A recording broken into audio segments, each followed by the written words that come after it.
didn't know how to control prices. And when I was privileged enough to hear the story, her complaining would last for hours and hours.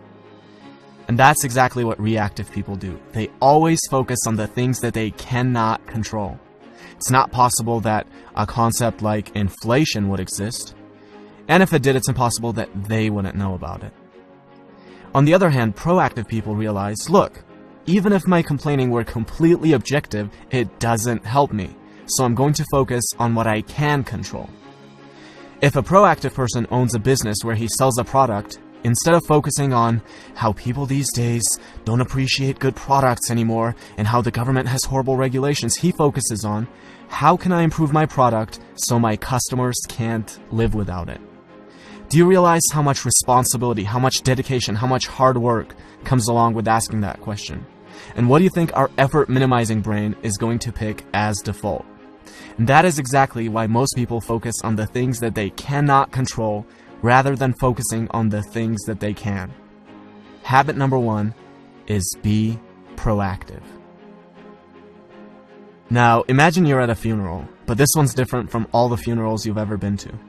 You're standing over the casket and you see yourself. What do you have to say about yourself? This is one of the most powerful questions you could ask.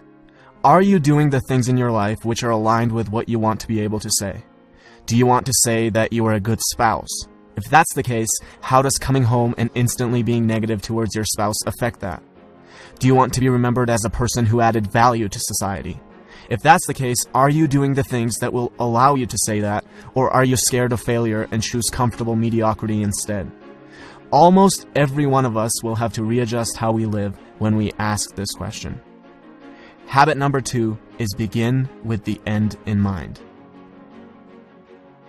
Now, if I were to ask you, what are the most important things to you? The most common answers I would get would be either your well-being or your relationships, your family, your spouse, your children. You would never ever say organizing papers or watching TV. But how many of us spend more time organizing papers and watching TV than planning our nutrition and going to the gym or cultivating a healthy family environment? There's a horrible disconnect between what we say and how we actually allocate our time. Habit number 3 is put first things first. Now, imagine you're an author and I'm an author, and we both write interesting books, and we both have access to an audience of about 100,000 people.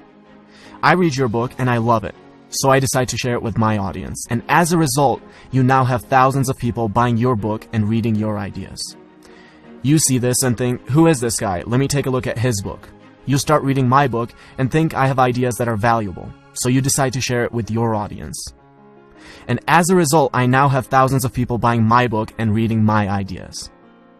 Notice how different this is from my creating a little creepy Amazon account, finding your book and leaving a bad review, hoping that this will deter a few people from buying your book, which will in turn somehow get them to buy my book.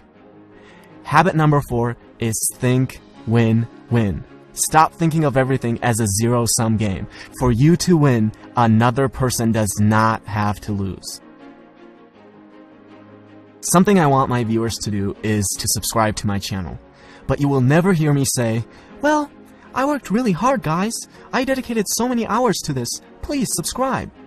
Look, who cares if I worked hard? Who cares if I've spent days creating this video? The real questions are, does it offer value to you? And why should you dedicate your time to subscribing when you could be doing anything else that you want?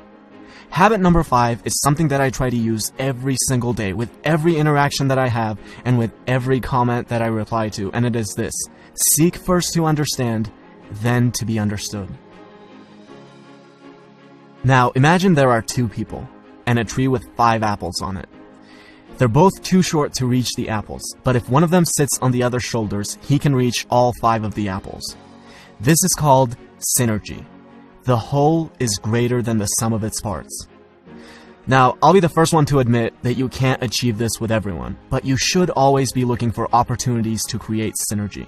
With every synergistic opportunity you create, you can gather many more apples than you otherwise would by yourself. Habit number 6 is synergize.